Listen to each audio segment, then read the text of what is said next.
Good morning. Good morning.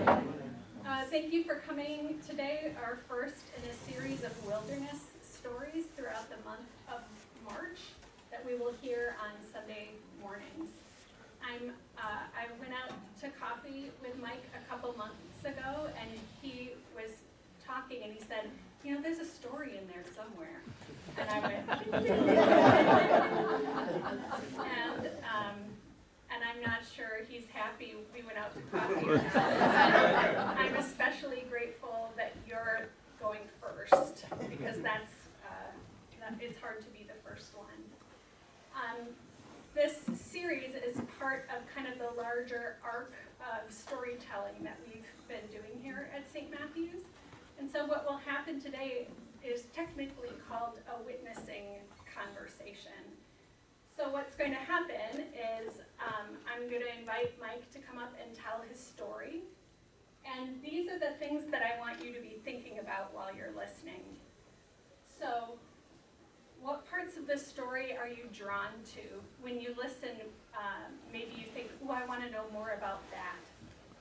Or you're really curious about a particular aspect.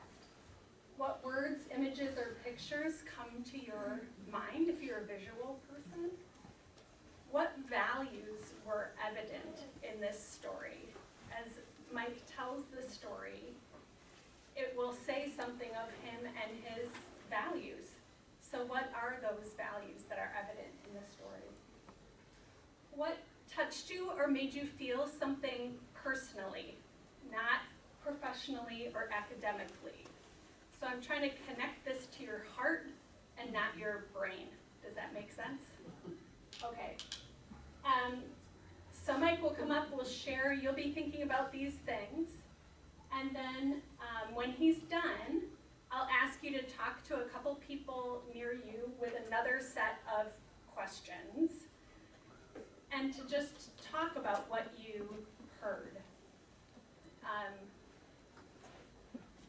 These or the next questions, I'll show them to you just because. Pay attention to what makes you smile, or maybe you go, like that. That's your body reacting to this story, so pay attention. What captured your imagination? What was new or made you think about something in a new way? What are you thinking about now that you would not be thinking about if you hadn't come here today? What personal experiences lit up or came into your memory as you were listening? So these are the kind of genre of questions I'm going to be asking, but these you'll get to talk about with those near you. And then we're going to share, and Mike's going to listen while you share what you heard and what you learned and what was interesting to you. And then he's going to get a chance to respond to what you've said, because stories change the listener, but they also change the teller. Does that make sense? And so we're going to see kind of that play out through this conversation today. Does that kind of make sense? Basically, it's a Q&A, guys, but with really particular questions. So I'd like to get to Mike's story right away. Make yourself comfortable. Maybe take a deep breath. Try and let go of the chatter that's happening in your brain. Somebody recently told me that they have a board of directors in their brain at all times. So dismiss the board of directors, and let's welcome Mike to tell his stories.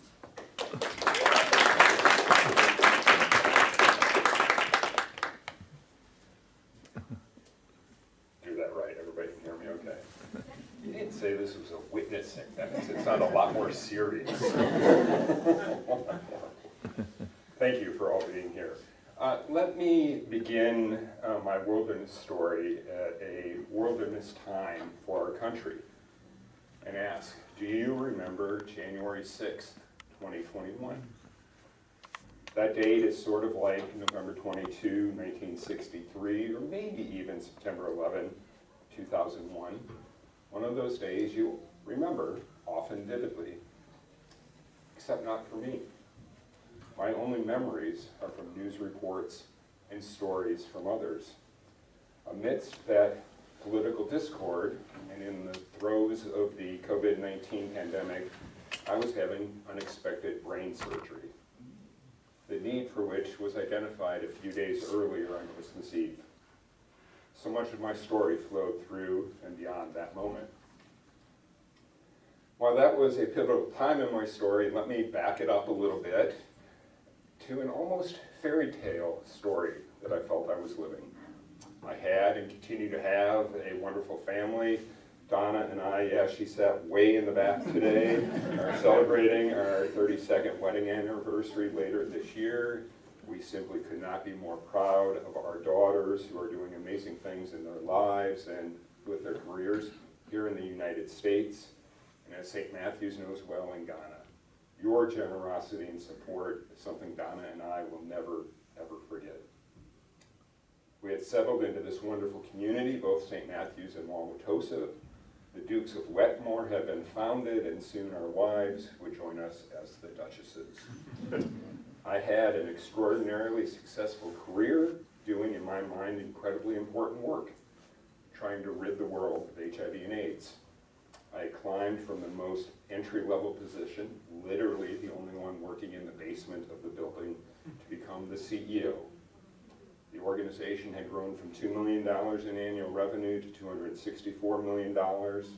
That's the equivalent of 17.5% growth year in, year after year for 30 years. Obviously, I was a little proud of that. This just doesn't happen in the nonprofit space. Heck, it may not even happen in the for-profit space. We grew beyond Milwaukee into 17 cities and 7 states, but most importantly, at least to me, was that federal research found that people with HIV lived longer in Wisconsin than anywhere else in America, which very well may have meant they lived longer than anywhere else in the world. And every day I was able to fight for a more just, equitable, fair world that truly included and provided opportunity for everyone. I was regularly in the news, testifying before Congress, receiving local and national accolades. I was healthy, I'd recently completed a marathon, had a new intense workout regimen, and was completing single-day 100-mile bike rides every summer. And I was finally starting to find something of a balance in life between work and the rest of life. It was so good that a little while after my surgery, as I was trying to relay my life to prospective new employers, we'll get to that part of the story in a bit, an executive recruiter with 40 years of national experience reviewed my materials, laughed, and said, "You simply can't tell that story of how good your life was because no one will believe it." Sometimes it did feel unbelievable until it felt like it was falling apart. In June of 2020, with the kids home from college due to the pandemic, the house just was no longer large enough. And one Sunday afternoon, I told Donna I just had to get away. But remember, we didn't have anywhere to go because of D614G. This was before we started using Greek letters to name the COVID variants. So she and I made a deal. I would go for a bike ride. I just had to be home by 6 p.m. for a family dinner. And she had one final admonishment to me: stay away from everybody. I welcomed the freedom, the time alone, and the chance to ride to the lakefront and enjoy what was otherwise a beautiful midsummer evening. Overlooking Lake Michigan, I glanced down at my phone and saw that it was 5:45. I am just not that fast. Knowing I was going to be late, I chose the shortest, most direct route home, right down North Avenue from the lakefront back to Tosa. After all, there's a dedicated bike lane the whole way. Speeding along, hitting all the green lights, I was going to be late, but maybe reasonably late. You know, that thing you can negotiate with your spouse that I really wasn't late. And then at 38th and North, it all changed. The car pulled out right in front of me. Without thinking, I hit the brakes. The bike came to an immediate standstill. I, on the other hand, did not. I flew over the trunk of the car into the gutter, my bike and the things I had with me flying in all kinds of different directions. When I came to, I was surrounded by helpful neighbors who I never knew and will never know again. One with her arm around me as she propped me up on the curb, one who had collected my bike, phone, wallet, sunglasses, and one who went to the local convenience store to buy me a cold bottle of water. It was not far afield from the story on the road from Jerusalem to Jericho. 3 inner-city black Good Samaritans who jumped in to help and called for emergency assistance. They could have easily passed on the other side of the road. The story gets a little fuzzy from there. Not really, but Donna tells this segment of the story far better than I can. But it ends with me in the Fraternity emergency room, looking pretty beat up and getting a head-to-toe scan, which discovered the tumor and the acromegaly that was operated on January 6, 2021. I had landed right in the wilderness, an emergency room without any guests, at this point in the middle of the night, in a global pandemic, with a disease I could barely pronounce, let alone understand. I was in something of denial for quite a bit. Months later, I remember telling Donna and others that I was not scheduled for brain surgery, trust me. I was instead having brain-adjacent surgery. She chuckled and encouraged me to ask the neurosurgeon the last time that he operated, and it wasn't considered brain surgery. I found that a tough point to argue. Acromegaly and its telltale pituitary tumor are most often diagnosed during autopsies. It's a disease that easily takes 10 years from your life. It's difficult to stand here and talk about this knowing that had this not happened, I'd be living the last years of my life right now. Its biggest impact for me thus far, I had cortisol, that fight or flight hormone, that was 10 times higher than what it was supposed to be. I had the fight or flight hormone of a 16-year-old boy when I was more than 3 times that age, trying to be a good husband and father and lead a $250 million company. Yet with surgery by an expert surgeon who grew up the son of a rural pig farmer in lower Michigan, there seemed to be a way out of the wilderness. Getting through the diagnosis and treatment, I thought my big life event was over. What else could happen? And that everything would settle into a new normal, hopefully with a healthier, less intense Mike. And then in August of 2022, the wilderness engulfed me again. The first of 10 anonymous letters arrived, some to me as the CEO, some to others at the organization I led, most to the chair of our board of directors. And they started with the same language. Now remember, this is a time that was near the very height of our country's racial reckoning related to George Floyd's murder. The letters began, in this day and age, there's no way that a straight, white, cisgendered man should lead the fight against HIV. The letters did not get better from there. They alleged that I was a sexist, racist, and homophobic leader. I was shocked. I had spent my life, dating back to 1992, fighting for the rights and dignity of people of color, the LGBT community, and so many others. One of the letters that arrived at our home was so alarming that Donna and I left town for several days out of concern for our well-being. It was then that we decided it was not good for me, or maybe even safe for me, to remain working there. The organization began an investigation into those anonymous letters. They never found any instances of sexism, racism, or homophobia. It did find evidence of how a CEO shows up when they have acromegaly and all of those messed up hormones. Upon reflection and listening to others, I at times showed up as curt, dismissive, angry, harsh, and honestly, if you were on the other end of those behaviors and experienced that from the CEO you worked for, you probably would use even stronger language than what I just did. Let me assure you there was nothing scandalous or even very interesting beyond a hard-driving, hard-nosed boss who was sometimes his very worst enemy. So there were these anonymous letters, and there were these behaviors that were a result of the acromegaly. And there was a third thing, one that I've never spoken publicly or privately about before today. my behaviors, and I own this, were learned behaviors emanating from the hormone imbalance. Those behaviors helped me to contribute to achieve great success. Success, arguably beyond anyone else in my chosen field. Those learned behaviors were behaviors I chose to repeat. I don't know how often, but those behaviors had created the outcomes that the organization I felt needed. Each of those repeats of those learned behaviors was a terribly bad decision by me.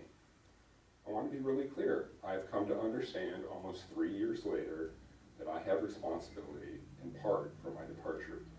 Anonymous letters, the results of acromegaly and hormonal imbalance, and my behaviors collectively led me to resign and leave the company in the fight, which I had committed 3 decades of my life. From a successful, high-profile position with national stature to unemployment, no income, ongoing health worries, and lots of time to mope around the house.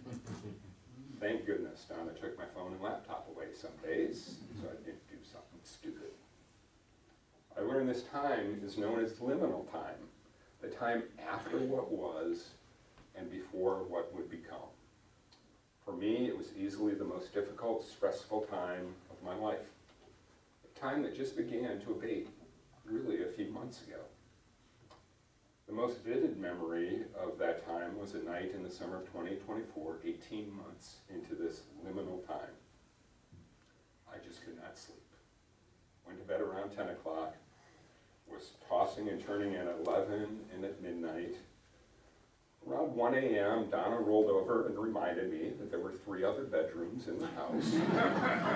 She gently suggested I go find a comfortable one. The tossing and turning continued. 2 a.m., 3 a.m., 4 a.m., exhausted, tired, angry, sad, mad, with all these things wrapped up. Why did I have acromegaly? Why did the unfounded allegations arise? Why didn't I understand my behaviors? Why did I lose so much? I missed the girls who had all moved on to college and beyond. I missed my father who had recently passed away. It was simply unfair. Just ask me. It was unfair. I looked upward to the ceiling and said and prayed in desperation, God, I cannot do this. I need you to take all of this. I just can't handle it. I need you to care for my family, for the organization I led, for its staff, for the people it served, for my caregivers, for those good Samaritans who took care of me. I just cannot. I kid you not, I was dead asleep in moments. The peace and calm of that moment is almost unexplainable. I had had a running conversation with God from the earliest days of this part of my story, that isolated ER room in the middle of the night at Freighter.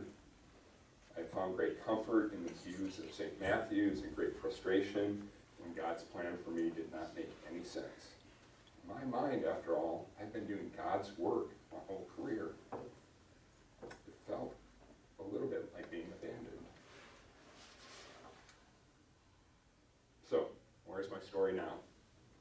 The wilderness has faded away. I recently got the all clear on the tumor at my 5-year checkup. But every 6 months I will face again the uncertainty of the latest rounds of testing and imaging and their results. I wish the best for anyone who lives their lives in these 6-month increments. Full-time executive work has eluded me, sometimes feeling like I was mistreated, being offered 2 jobs, one in Denver and one in Philadelphia, only to have them rescinded because of my departure from my last job. At the time, I did not see the rescinded job offers as a blessing. They were, and they are. I've started a consulting company that has far exceeded my expectations. The stress in my life is probably 90% lower. My relationships with Donna, our daughters, and the dukes and duchesses have never been better. I could never have seen the other side of the wilderness. We talked in our liturgy this morning about God having a plan for Abraham. I certainly didn't see this as his plan for me. When the tumor was found or when the letters were delivered, I better prepared when the wilderness reemerges, the plan that he has for it continues. Thank you.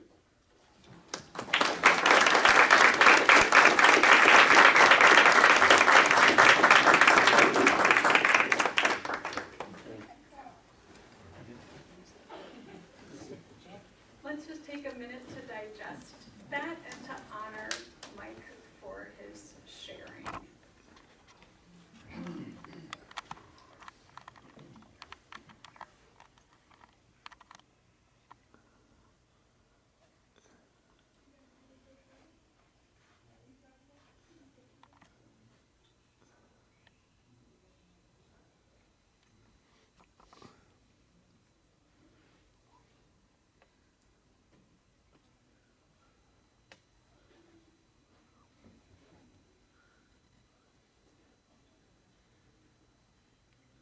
Thank you again.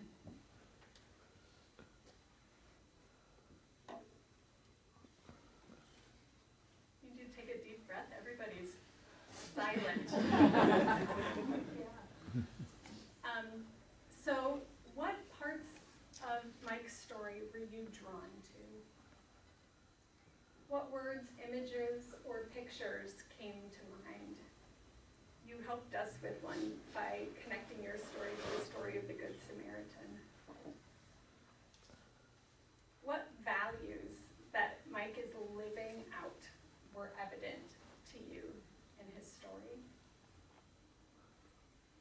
What touched you or made you feel something personally?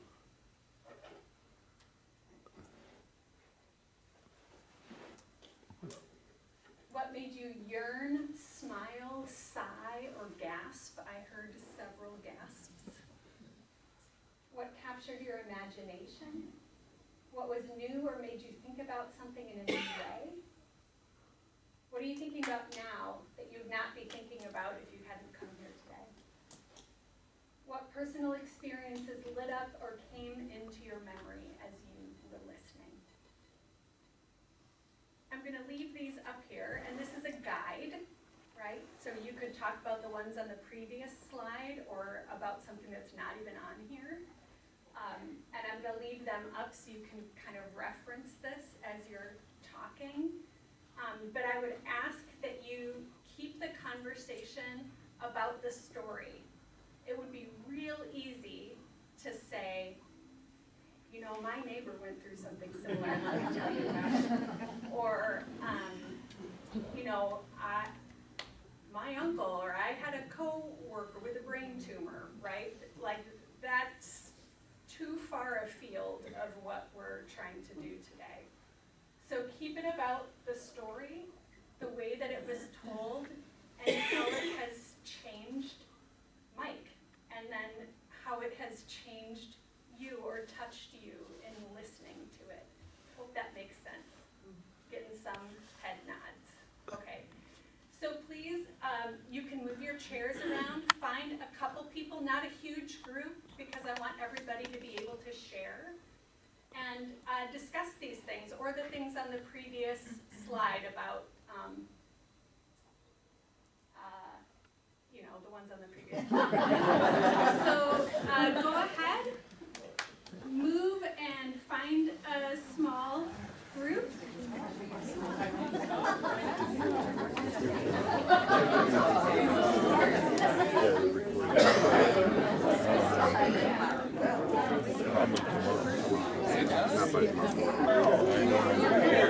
Brian does it, I'll give it to him.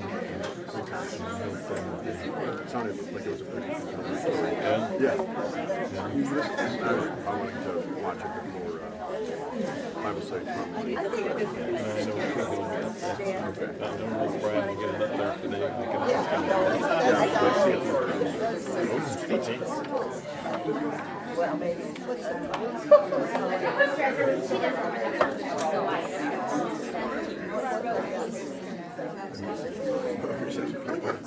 You're a wife? No, I'm not the boss.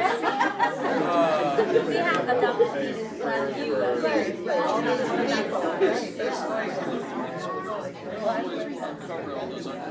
Well, I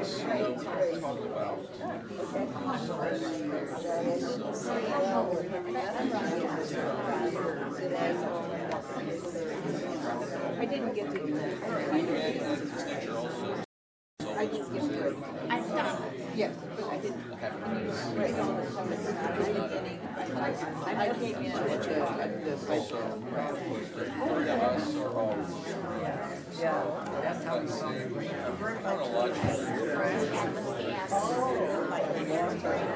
Chronologically, This might be back from 38th Street all the way to our house, which is on 81st Street. Roll back on his own. Sign AMC somebody that was close to him at the time. emergency vehicle to get the front by himself. I don't know if I had To the heard house, that. it's like putting up. Something happened. No, I had a lot of ready. Nothing happened before, he was just like. So I didn't. That was a part of the story that he was saying. Oh, okay. I didn't. I knew he was really struggling with losing that position. What's next? But that moment where he was, You didn't hear any of it. Yeah, I mean, I can't do this anymore.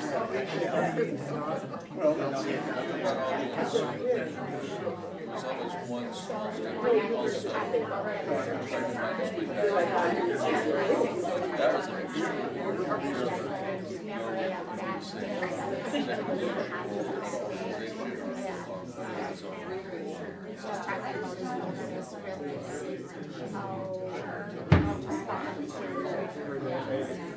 Things that happen to you, like why is this happening? He wasn't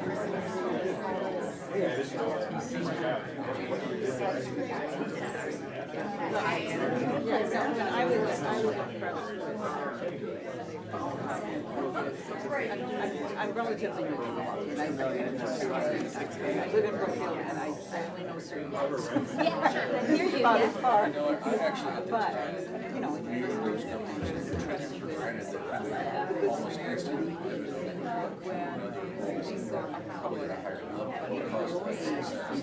Testified from the Congress. I just thought, I really took it for granted. Well, this is and this happens to be second.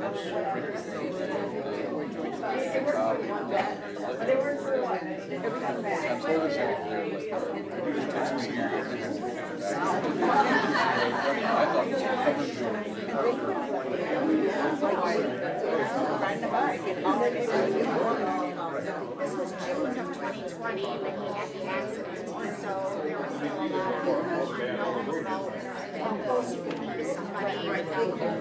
Yeah. and that's when I moved here, and I moved in September. And I couldn't go anywhere, I couldn't hire a band or apartment, you know? So, that Strangers helped him. right. They didn't have, I mean, they could have used it. It really happened very quickly. Right. They said we're doing this surgery and then on the outside, wow, that was a close call. Wow, that's. It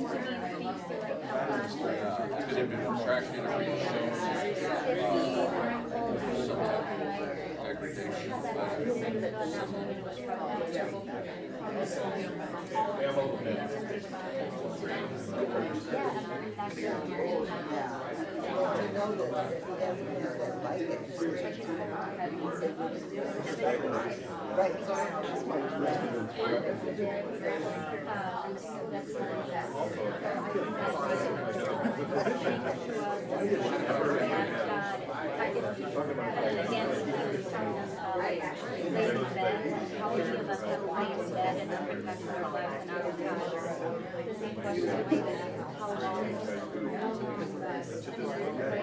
But then we use that but. I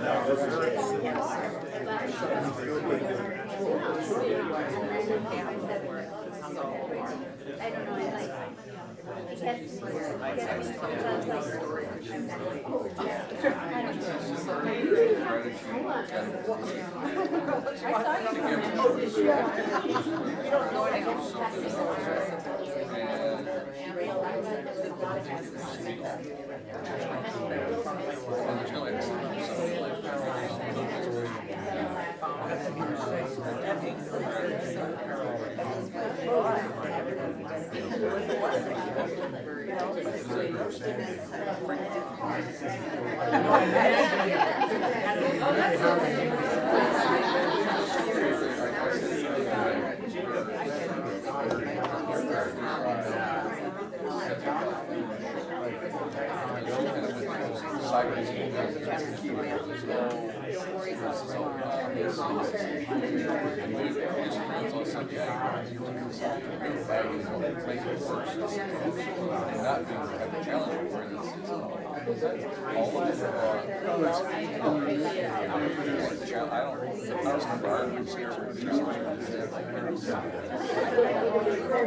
events that led to a better outcome and surrendered and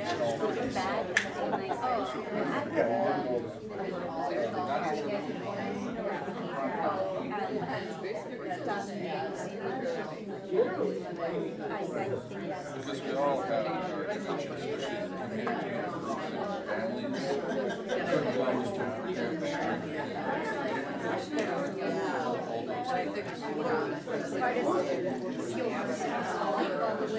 especially in the community, God, you might refer to as being in business, the culture of business doesn't really allow, they don't create a space for owning mistakes. yeah, it's somewhat It's not the part that he started to consult with.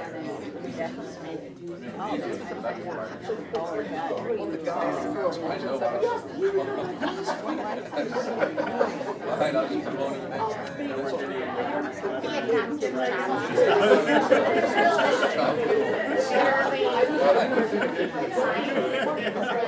I was ready to go around. We were ready to leave. Not to part of the story. Foreign directors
Continuous improvement, rat race, constant profit improvement environment. Let's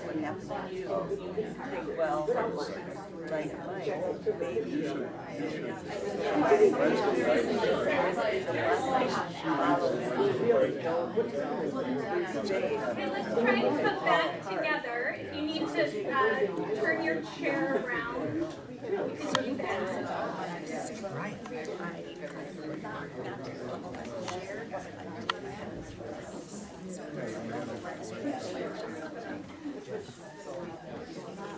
Okay, I'd like to hear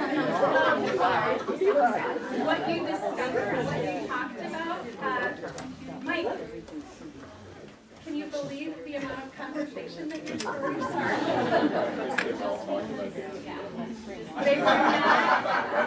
They were not talking about the NCAA thing. I went around and listened. Everybody was on point. Did each and every group kind of start like this? Like a big exhale, or like a big eyes open kind of, oh my goodness, right? I think rarely do we might hear what's happening on a particular day, but it's rare when we hear someone go back and reflect over a whole period of their life after having learned something from it, right? So we might get bits and pieces as the story is going on, but to hear a story like this in its entirety, I think is pretty rare. Probably in part because it requires someone to have done that reflective work, which is not something lots of people do, and it requires the vulnerability and the courage to say it out loud to somebody. So I thank you again. So tell me about some of the things that you talked about, whether they were from the list of questions or not.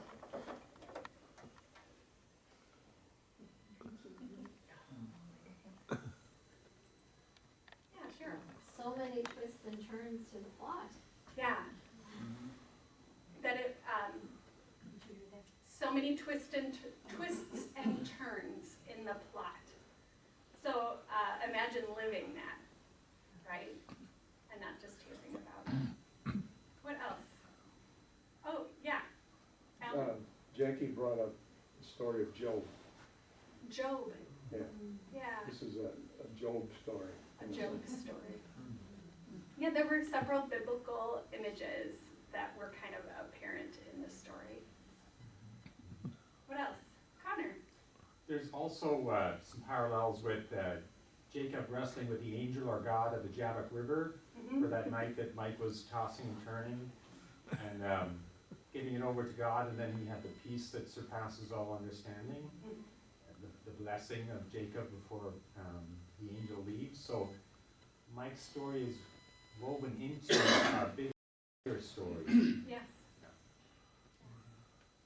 We talked about how sometimes there's events in our lives that are hard and we don't understand in the moment, and then we can go back and look later and realize just what a blessing it was, even though it was hard. And that we've all had moments like that, but at the same point, how can we as a community be there in those tough moments? Because when you're living that moment, you don't see that. You can't see that until years later when you're looking back. So kind of the two flip sides of that coin we discussed a lot. And Mike said that, right? That could never have understood the accident or the tumor to have been a blessing, right? That it's like on the other side. Did the accident open the door to the tumor? Yep. Yeah. What values did you hear running underneath this story? This story tells us something about who Mike is as a person. So what values or what did you discover about him through listening? His commitment Commitment. What do you mean? to his chosen career and to how he started and moved his way up and what he all accomplished. Somebody that's driven and believes in what they're doing. Yeah. You know, so he was very committed to that cause and that those letters must have just been like a knife to the heart. Yeah, like 30 years of Yeah. commitment and drive and right? Because you don't, And doing it successfully, yeah. you know. What other values did you hear? Yeah, Jill? Relationships. Relationships, With in what way? family and co-workers, because how it impacted him to find that people didn't Can you hear? see him in the same way. Okay, can you say it louder, Jill? Family, value of family and relationships, but also how it impacted him to feel that people were being critical of him, and he was doing this important work, and how that clearly impacted him terribly, you know, to feel, because relationship was important, is important. Yes. So relationships, not just with close family and friends, but with coworkers or the And people that, I think the people that he served the as people he well. served, And yes. God. I have been incredibly inspired by Mike's compassion, because while there was so much to be angry about, even in the beginning days, he was very compassionate toward the people he was serving, even though they were hurting him. And I don't know if I could do that. Compassion, even when it was hard, because, and that only happens when you know what you're there to do, right? You know you're there to serve these people, and if you understand that, then it's less about you, right, and more about how are we going to keep this place going so that these people get what they But it's need. really hard for us to hold on to that Oh, when yeah. people are hurting us. Yes, yes, yeah, it's inspiring for sure. Petey, Yeah, and certainly it's faith, faith. yeah, that it would seem it would be awfully easy to say, okay, God, I am done with you. And that just wasn't where Mike was at all. Yeah, faith, even in that kind of dark Yeah. or liminal, I think was the word he Yeah. used, liminal time. Carl? I appreciated that the people that he remembered were the strangers, Yeah. the people he didn't know who came to his aid, the angels, find his wallet and so forth. Those were the names he lifted up. Yeah, and what does that tell you about who Mike is? Tells me how God works.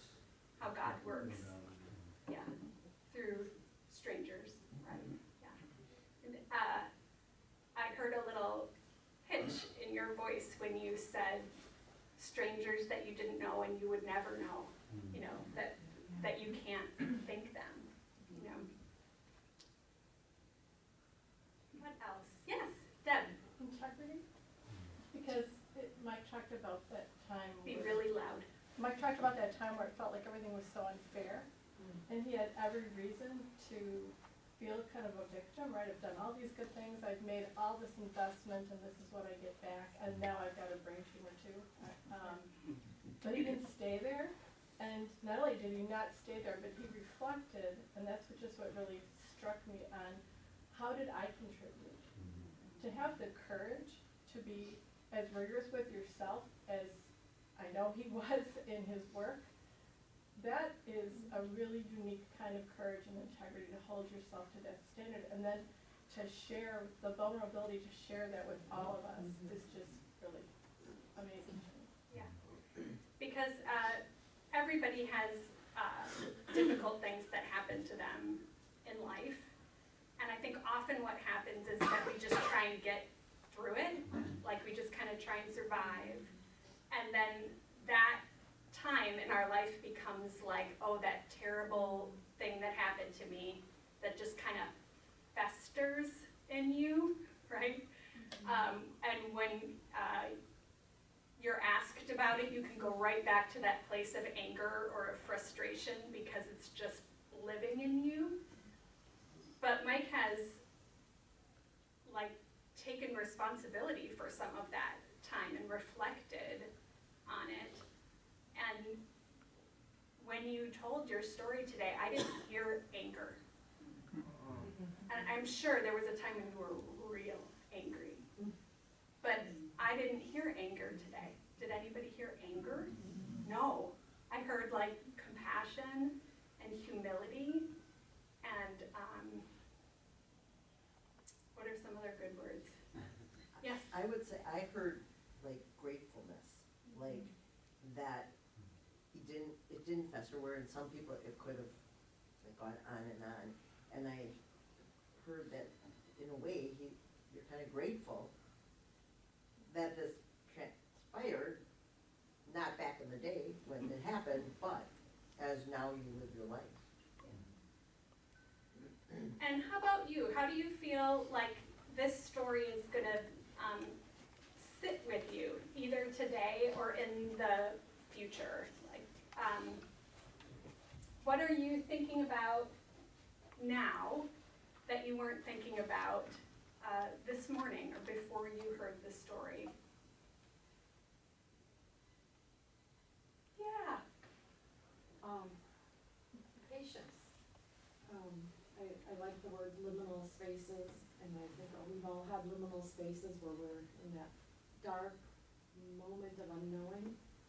For me, they've been shorter than the space that Mike was in, of liminal space, extending for months, many, many months.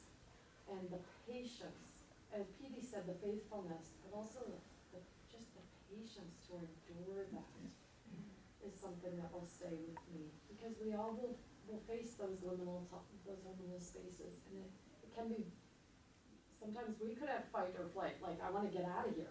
Yeah. I wanna get out of this liminal space, but to be patient in that time. Yeah, or that there will be, I think you said, the liminal spaces between what has passed and what is yet to be, and the faith that there's a yet to be, right? Be patient. Yes. I think it made me think about Psalms 13 that was written by David, King David, which was the strongest, fought lions, fought giants, and then he had that moment where he turned to God and said, "How long?" And I think all of us, and Mike, I think I've gotten the honor and been blessed to have in my life lately, and I see him as this strong person in our community, and that he turned to God and asked God, "How long?" But then there's that but in the song, but I trust, right? And I think that gets me to this point where I'm like so blessed to have him and so blessed to have Donna, and to have them as pillars of the community. It makes me feel at peace. I think I take that faith and to take things to the altar and just give it to God.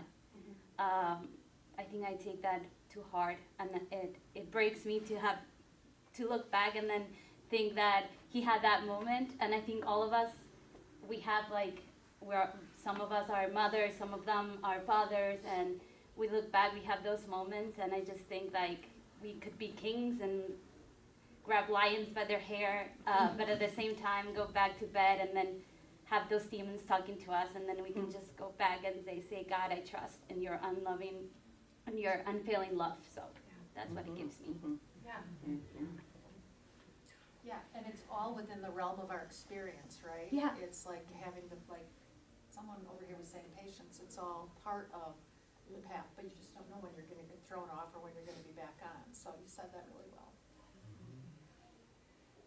And I appreciate that you threw in the detail about how you had had an ongoing conversation with God since the night in the emergency room. Right, so that I'm sure that night when you couldn't sleep wasn't the first time you turned to God to say, like, this is terrible, or what's going on here, or, but what I heard that night when you couldn't sleep was surrender, right? And I think there's a difference between praying to God and surrendering to God. And that you had been, it's not like you suddenly found Jesus that one night, right? But had been having this ongoing conversation, but there was something about the, like, I can't do it. and I can't do this part of my life, or this part of my life, or this part of my life, can't do it. And I think surrender brings peace, and that's why, like, you were asleep. Right? Anything else? Okay, so what I'd like to do now is invite Mike back up.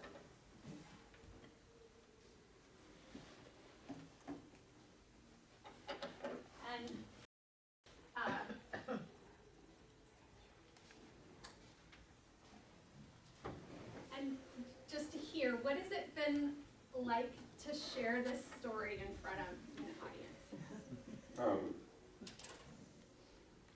I've got to do a lot of public speaking in my life. This is by far the toughest thing I've ever done in terms of public speaking. But one of the people who joined me in preparing for this was Sue Swain. And sort of hog-tied me in a conversation we had over coffee, and she go talk to Sue. I was okay, so I went to talk to Sue. One of the things that Sue said is sometimes it's really healing for the teller of the story to tell the story, and you were right. So thank you for that gift. You want me to share reflections, or do you want to, you tell me? Yeah, what did you hear from their conversation? So, 3 reflections on what I heard. Knife to the heart. Could not be better said. I mean, could not be better said. And I remember one day I was driving down State Street, right where you're in Milwaukee and driving into Wauwatosa there in about 60th and State, and I was talking on the phone with a woman, her name's Karen, who had been my executive coach, and our 3 daughters always joked about how she was really my therapist. She probably was in some ways. And this was shortly after the first letter had arrived, and she said, you know, Mike, you have to start seeing this as a trauma. And my initial reaction was, no, it's not a trauma. I work with people who've been traumatized, right, with gun violence or other problems. This isn't trauma. She really encouraged me to stay in that space. And it was a reminder to me, as I reflect back, that we all have trauma. Yeah. Maybe this story has a little bit more trauma than what you've experienced in your lives, but big or small, we all have trauma. And how can we be in community to support people as they're going through that trauma? Another thing people talked about was being in a relationship. And there's 2 thoughts here. Donna and I talk about this a lot. We lost a lot of friends through this. Or maybe people who we thought were friends. And I think it's really important to distinguish those 2 things as we go through life. Who are those true friends? And I've got to tell you, there's people that I knew for 25 years who I'd helped through their own divorce, who's never reached out to me in the last 3.5 years. And this one's going to be a little tough to get through. But that woman who served as my coach and my quasi-therapist, Karen. I remember one time she and I were talking, and she turned to me and she goes, you know, Mike, lots of marriages don't make it through this. Thank God mine did. The other observation, you all saw a lot more faith in the story than I felt as I went through it. I mean, Job and Jacob, that's not me, right? That's not me. And that was really helpful. So thank you for pointing that out. How does it feel to tell this story of trauma and to have people hear faith? I'm not sure I'm worthy of You are. That's my initial reaction. But they kind of are. That's what Oh, they they're are. all worthy of it. Yeah, I get that. just struck by, like, this is a dark time in your life, and you put these events together and told it to us, but they hear your commitment to relationship, your compassion, and your faith. Like, that's what they hear when you tell them the worst time of your life. Well, it feels good. It feels good. And your point here at the end about surrendering to God, I just wasn't a guy in my life who surrendered to God. I mean, I was that hard charging, we're going to make it better, we're going to do this, we're going to take on responsibility. But you're right, in that moment, really what was an apex of the story and the experience. There was that moment of surrender. And peace that you talked about coming with it is, I hope, something that we all keep in mind. Can he come back next week? I want to hear your love story with Donna. That started at a church camp. I'm not sure it started as a love story, but she thought I was pretty arrogant. Did what you hear? You're doing great back there, dear. Thank you. You're doing great. Did what you hear, has that made you think about your story in a new way, knowing what you've heard? The compassion and the relationship, and that, yeah, it does. It shines a new light onto the story, a different perspective that's helpful. And maybe that's part of that healing process that Sue talked about. Anything else? Any other observations or things that you'd like to share? Yes, ma'am. Maybe I think it might be a good idea if we did little surrenders along the way, rather than wait for the big one. There's lots of opportunities where we can think, okay, God, you're doing this now. Yeah. And just give it over. Yes. Instead of waiting for everything to pile up. Yeah. But always easier said than done, right? Yeah, right. Because little surrenders or little things feel like things that we can fix or control or handle, right? And I think sometimes it takes being totally overwhelmed to surrender. But you're right, we should, like, every day be like, leave it to you, God. So Karen, the coach/therapist, I should probably start calling her a therapist/coach, said, you know, Mike, you weren't the sort of guy that God was going to whisper something in your ear. Maybe it took a big stick to get your attention. I think is one of the things that she shared with me. So next week we have another wilderness story from Sherry Swenson. Do you all know Sherry Swenson? She works at Sojourner House now. She used to work at Luther Manor. So she will be sharing next week. And Katie Nickel is here in the back. And she's sharing on week 4, right? Yeah. Yeah, the 22nd, I think. Yes, and I'm forgetting one person. And Marge Crawford is going to share on the 3rd Sunday.